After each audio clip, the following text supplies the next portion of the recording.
हर साल 20 से 25 हजार लोग आसमानी बिजली गिरने से मारे जाते हैं। हर सेकंड 100 बार आसमानी बिजली धरती पर गिरती है।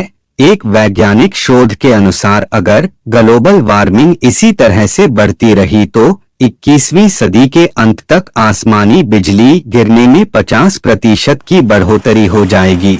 भले ही आसमानी बिजली और उससे पैदा होने वाली गड़गड़ाहट एक ही समय पर पैदा होते हैं, पर धरती पर बिजली की आवाज से पहले बिजली चमकती हुई दिखाई देती है, क्योंकि प्रकाश की रफ्तार आवाज से कई गुना ज्यादा होती है।